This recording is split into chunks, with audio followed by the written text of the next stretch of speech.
Hello, everyone. This is Rio, um, broadcasting from Kilauea, and I've had some requests to know why I went to Hawaii, what my story is, and so that's what I'm here to share. And quite a while ago, I started a blog for the purpose of discussing ascension, and it kind of ended up being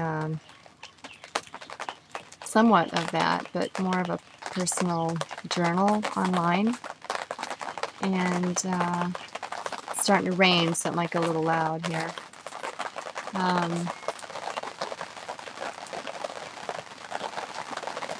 found it difficult to go there and type, so I switched to doing videos. So I think what I'm going to do, hopefully you can still hear me.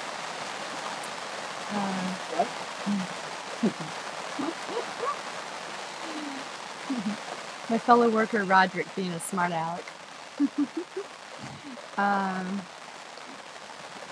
Anyway, so for quite a while I was getting very disenchanted with mainstream living, and for a long time I've known that I'm a light worker, and I'm here to help usher in a new way of living, a new way of being. And I didn't really realize that until I got to Hawaii and I read Bringers of the Dawn by Barbara Marciniak. And Barbara channels Pleiadian entities, non-physical beings. And I knew that after I read that book, I kept saying throughout the book, if you're reading this,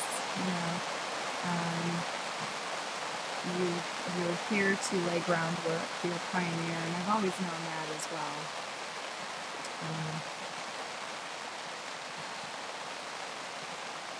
So I wanted a simpler way of life. I was tired of working a job and dealing with money.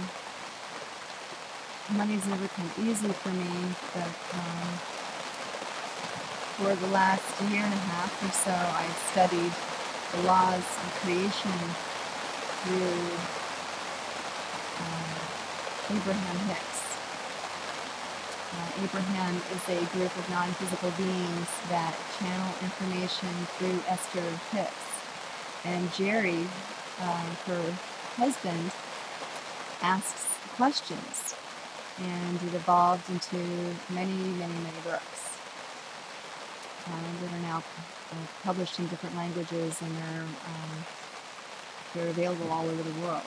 So I would encourage you to get your hands on those. They have one, the Power of Intent, The Amazing Power of Emotions, Money and the Law of Attraction was one of my favorites, and their newest one, The Vortex. And so I initially went to a workshop last year that was being held at Kalani Resort, which is on the east side of Big Island. And I was in my setting up that trip, I was looking for a place to stay, and I was having a difficult time finding a place that would fit within my budget.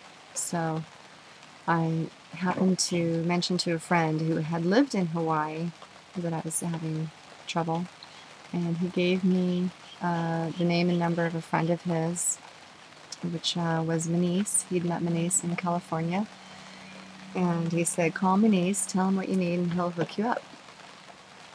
Well, he didn't tell me, and maybe he didn't know, that Manise was the owner and manager, so to speak, of Pangaea. um, where I stayed for the last 2 months on Big Island. So that's kind of how I found Pangaea, was through my friend. So I called there, and when I asked for my niece, Jim, who answered the phone, asked me to call back because they're not allowed to give out his number or any information about him. And so when I called back, Kathy answered the phone, and I told her that I was going out there for a workshop and that I was looking for a place to stay, and I could only afford about $20 a night. So she said they could accommodate me, and if I was happy with a tent, and I said, sure, I'll camp, no big deal, I don't care. I just needed a place to put my head every night.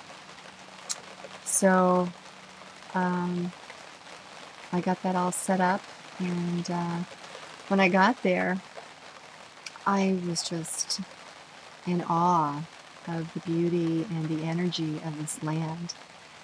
And the people there at the time, the work traders, were kind of cliquey.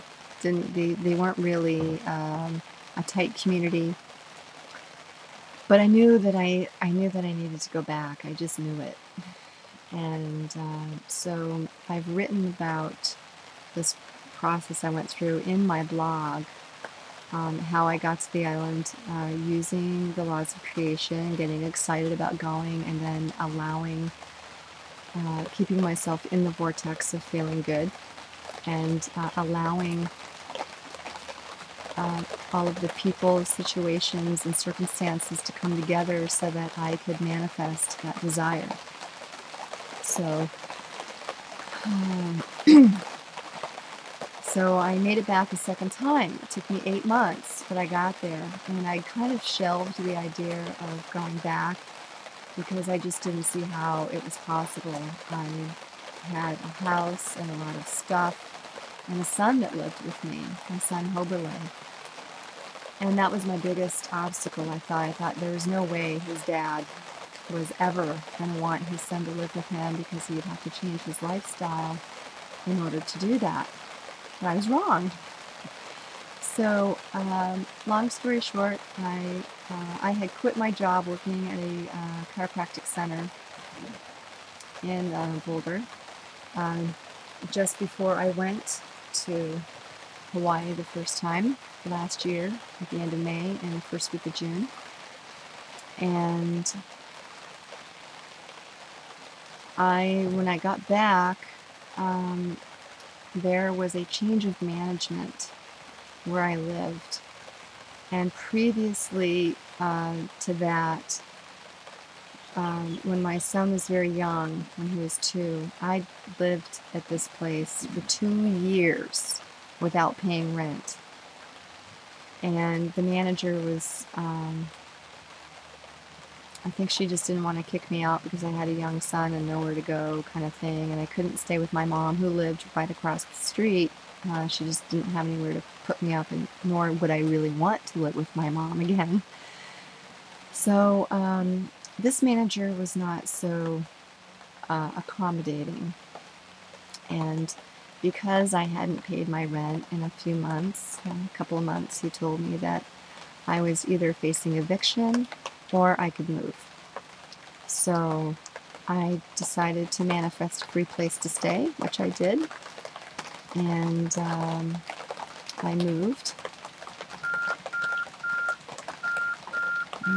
Oh, so my timer's telling me that I have finished my time. So stay tuned for part 2.